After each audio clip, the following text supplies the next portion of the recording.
Bonjour mes chers auditeurs, comment allez-vous les gars? Bienvenue sur la chaîne Forbidden Wishes. Ici vous trouverez les histoires les plus sexy de YouTube, toujours comme vous les aimez, non censurées et avec les moindres détails. N'oubliez pas de vous abonner à la chaîne et d'activer la cloche. Alors, commençons. Salut tout le monde.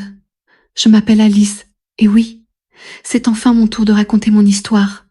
Mon cœur bat la chamade, vous savez, parce que ceux qui me connaissent savent à quel point je suis anxieuse. Mais bon, comme vous l'avez déjà vu sur la couverture de la vidéo, et oui, aujourd'hui je vais vous ouvrir mon cœur. Tout a commencé après ma séparation. C'était une période vraiment difficile pour moi, le genre de phase où j'ai l'impression que le monde tourne à l'envers, vous savez. Lors du partage des biens, j'ai eu l'appartement où je vis aujourd'hui, et Escott. Oui, Escott appartenait à mon ex-mari, mais il a dû déménager et m'a simplement laissé le chien et est parti. J'avoue qu'au début j'étais furieuse. Imaginez, s'occuper d'un chien en appartement, et pour couronner le tout, c'était une race qui allait devenir énorme avec le temps, mais les gens, c'est inévitable, n'est-ce pas? On s'attache. Et Scott a progressivement conquis mon cœur. Il était si affectueux avec moi, seulement avec moi. Si un inconnu s'approchait de lui, il se transformerait en bête. Et regardez, le simple fait de le regarder effrayerait n'importe qui. Mais le vrai problème a commencé quand il est devenu adulte. Il a atteint sa taille adulte, et je ne parle pas seulement de sa taille. Vous voyez? Si vous voyez ce que je veux dire. Et puis, comme si ce n'était pas suffisant, une chienne à proximité a eu ses chaleurs. Mince, c'était le chaos. Et Scott hurlait, aboyait, pleurait, gémissait. On aurait dit qu'il souffrait vraiment d'amour. Vous voyez? Je ne savais pas quoi faire. Les plaintes ont commencé à affluer, les unes après les autres. Et le pire, c'est quand j'ai reçu un avis sur la porte de mon appartement. Si je ne faisais rien, je risquais d'être poursuivie en justice, voire de perdre le droit d'occuper mon logement. Je me sentais mal. Les voisins me détestaient. J'essayais de garder mon calme. Et Scott souffrait. C'est là que mon amie Janaïna m'a appelée. Je lui ai tout raconté, je me suis défoulée. Et vous savez ce qu'elle m'a dit? Mon ami, ne te débarrasse pas de ton chien. Si tu le donnes, il souffrira encore plus. Essaie de le soulager, je ne sais pas. Trouve un moyen. Soulage-le pour qu'il se calme, pour qu'il n'ait pas d'ennui à cause de toi. Le soulager. Ça m'est resté en tête. J'ai raccroché et je suis restée là, allongée sur le canapé, à regarder Scott, qui pleurait doucement près de la porte. C'est alors qu'une pensée m'est venue. Une pensée audacieuse. Une pensée que j'ai essayé de repousser, mais elle est revenue, et est revenue encore, et encore. Et si? Est-ce que ça marcherait? Est-ce qu'il me laisserait faire? Je savais que personne ne pouvait le savoir. Mais c'était ça, ou le perdre. Et les amis, s'il vous plaît, ne me jugez pas, parce que ce que j'avais envisagé de faire était le seul moyen de résoudre ce problème, le seul moyen de calmer Esco. Si vous voyez ce que je veux dire. Juste une petite pause, d'accord? Abonnez-vous à la chaîne et aimez cette vidéo, c'est vraiment important pour moi. Aidez-moi, parce qu'à la fin du mois, les factures ne se paient pas toutes seules, pas vrai? Bon, continuons. Où m'étais-je arrêtée? Oh, je m'en suis souvenue. C'est ce jour-là que j'ai réalisé qu'Escott avait besoin d'un peu de répit, si vous voyez ce que je veux dire.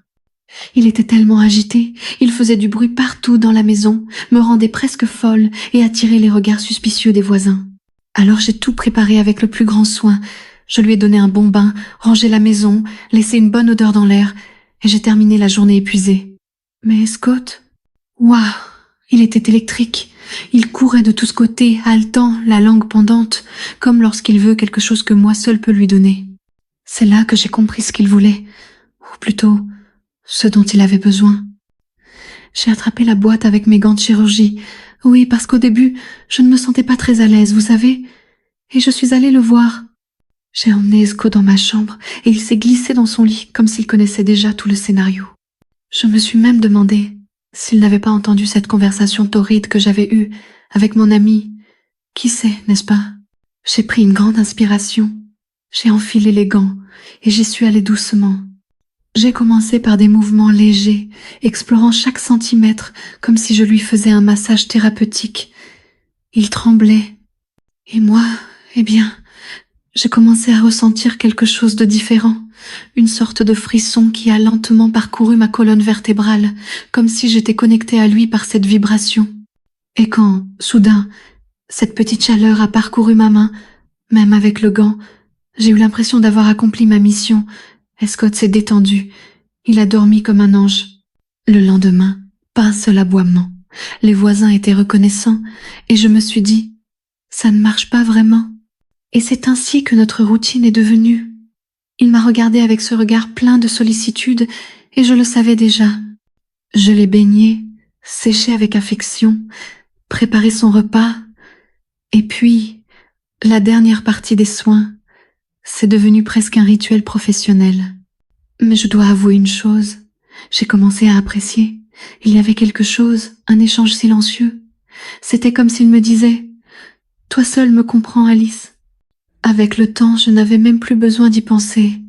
Il allait directement dans ma chambre, se glissait dans son lit, se préparait, et là, je partais. Gants aux mains, mouvement ferme, et cette connexion habituelle. Mais ensuite, tout a changé. Une de ces nuits, tout semblait normal.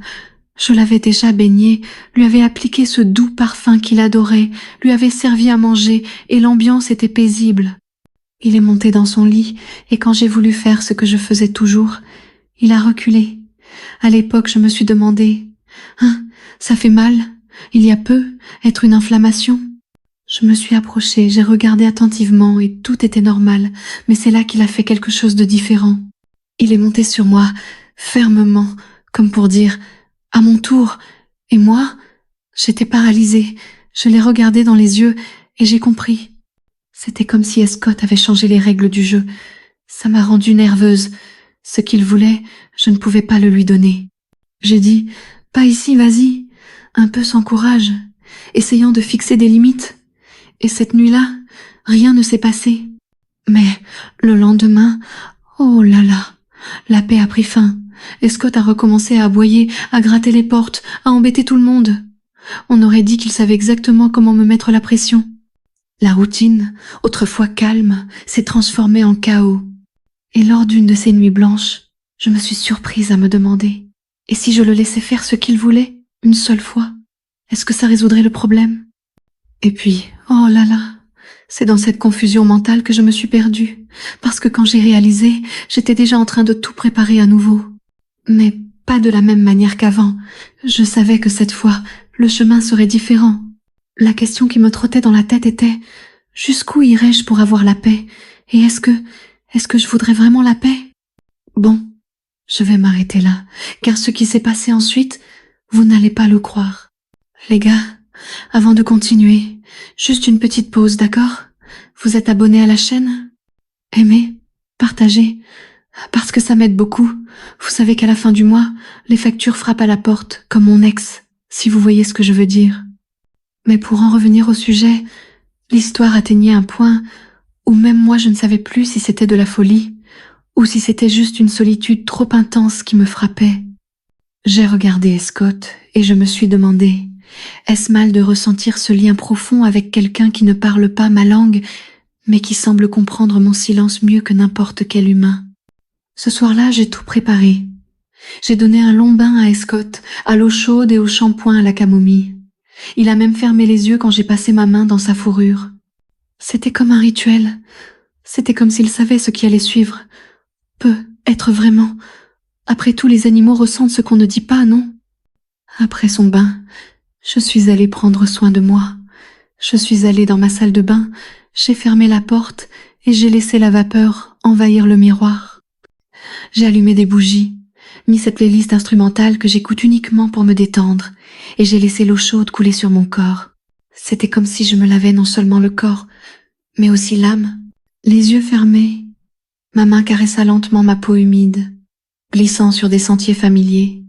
La mousse parfumée recouvrait mes courbes, comme une robe de nuages. Et là, mes doigts touchant cet endroit précis, je sentis la tension disparaître lentement, comme si le monde extérieur s'était arrêté. Mais soudain, des aboiements se firent entendre. Oui, Scott m'appelait. Il aboyait avec ce son qui n'était ni de l'agonie ni de la faim. C'était un désir d'attention, un appel. Et franchement, J'ai compris le message. Je suis sortie de la baignoire. Je me suis séchée calmement et j'ai enfilé cette serviette blanche habituelle, celle qui couvre à peine le nécessaire. J'ai ouvert la porte de la chambre et il était là, assis, calme, la langue pendante, me fixant. Son regard était profond, comme s'il disait « Je suis prête ». Un frisson me parcourut l'échine. Je me suis allongée sur le lit, le ventre contre le sol, soulevant légèrement les hanches, juste assez pour mettre l'ambiance. « Viens, Esco, viens », murmurai-je. C'était presque une invitation poétique, de celles qui n'ont pas besoin de traduction. Il grimpa sur le lit avec cette allure agile et déterminée, et il s'approcha, très lentement, reniflant, étudiant le terrain. Je sentais son souffle chaud derrière moi. Mon cœur battait fort. C'était de l'adrénaline mêlée à cette excitation silencieuse qu'on fait semblant de ne pas ressentir, mais qu'on ressent, si vous voyez ce que je veux dire. Mais à cet instant, il s'arrêta. Oui. Et Scott s'éloigna simplement.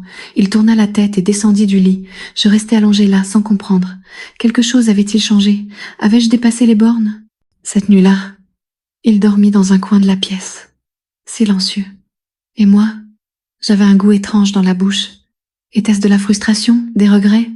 Peut-être que je m'étais simplement oubliée. Les jours passèrent, et Scott se remit à aboyer bruyamment. L'agitation revint. Les voisins recommencèrent à se plaindre. La paix m'avait filé entre les doigts comme la mousse dans la baignoire. Et puis, le dilemme survint. Je me retrouvais devant un miroir, littéralement. Je me regardais au fond des yeux et demandais « Est-ce que tu veux vraiment ça? Vas-tu suivre ce chemin ?» J'inspirais profondément. J'enfilais ma plus belle chemise de nuit, celle en dentelle noire qui me donnait un sentiment de puissance, et je décidais. Je décidais qu'il me fallait une réponse, une seule. C'était tout ou rien. Ce soir-là, je préparais la chambre comme avant. Lumière tamisée, bougies parfumées, silence respectueux. Tout était prêt. Et Scott, il semblait savoir. Il se glissa lentement dans son lit, me regarda et il est revenu par derrière avec cette présence qui me donnait la chair de poule rien qu'à la sentir. Il m'a grimpé dessus avec cet élan, comme s'il voulait tout dominer, si vous voyez ce que je veux dire. Mais cette fois, quelque chose était différent, son regard n'était plus le même. Il avait une lueur presque curieuse, audacieuse, comme s'il disait « Aujourd'hui, j'en veux plus ». Et c'est là que tout a basculé. J'ai senti que son attention ne serait plus la même que d'habitude.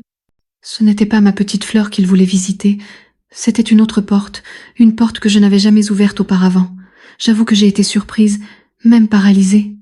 Mais quand j'ai réalisé, il était déjà là, ferme, déterminé, et sans la moindre hésitation.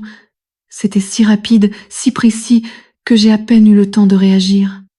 La sensation? Ah, un mélange d'inconfort et d'abandon. C'était nouveau, étrange, mais aussi intense.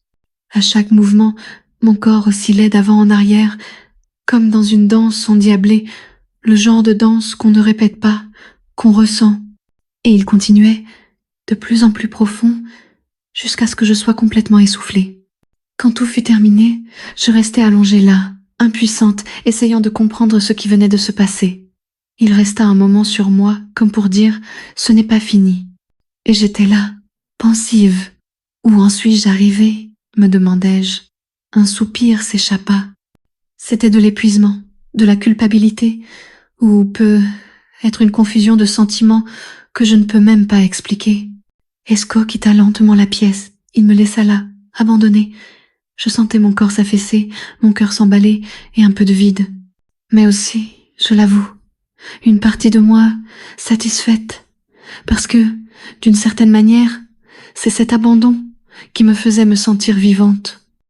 Il avait joué dur avec moi, si vous voyez ce que je veux dire. C'est là que j'ai compris. Peut-être que tout ce dont j'avais besoin, c'était d'affection, de compagnie, une présence qui ne demandait rien, qui ne demandait pas d'explication, elle était juste là. Et vous, qui m'écoutez, qu'en pensez-vous? Dites-moi dans les commentaires. Suis-je allée trop loin? Ou étais-je simplement trop humaine dans un monde trop froid? Oh, et les gars, Je ne peux pas m'empêcher de vous raconter la fin. Quelques jours plus tard, quelqu'un a frappé à ma porte. En ouvrant, j'ai été surprise. C'était mon ex. Il était venu chercher Scott. Il disait qu'il avait besoin du chien. Je n'ai même pas posé de questions. J'ai juste regardé Scott et j'ai dit « Vas-y mon amour, vas-y avec lui ». Mais avant de partir, Scott m'a regardé. Un regard long, profond, presque humain. C'était comme un au revoir, mais aussi comme un merci. Après son départ, ma maison était vide. Silence. Je me suis assise sur le canapé et j'ai pleuré. Non pas de regret, mais de désir. Le désir de quelque chose d'intense, même si déroutant. Quelque chose que seuls lui et moi comprendrons un jour. Et vous savez ce qui est drôle? Une semaine plus tard, j'ai appelé mon ex. Je lui ai dit qu'il me manquait. Pas lui, bien sûr. Scott. Et puis, on a conclu un marché. Scott passerait une nuit avec moi tous les 15 jours.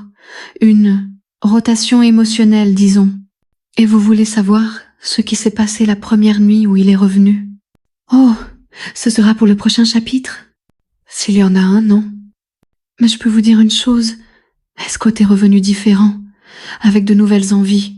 Et cette fois, ce n'était pas mon initiative, c'était la sienne. Et voilà les amis, c'est tout pour aujourd'hui. Si vous êtes restés jusqu'à la fin, laissez un commentaire ci-dessous. Pensez-vous que j'ai exagéré? Ou ai-je juste été trop honnête? Bisous, et à la prochaine histoire. Alors les gars, après avoir entendu tout ça, dites-moi une chose honnêtement, est-ce que j'ai bien fait ou complètement mal? Je sais que ça peut paraître fou, mais chacun a sa propre histoire, sa propre douleur, ses propres désirs, et je n'ai été guidée que par ce que j'ai ressenti à ce moment-là. J'ai vraiment envie de connaître votre avis, alors commentez ci-dessous. Dites-moi ce que vous en avez pensé, ce que vous feriez à ma place. Votre avis est super important pour moi.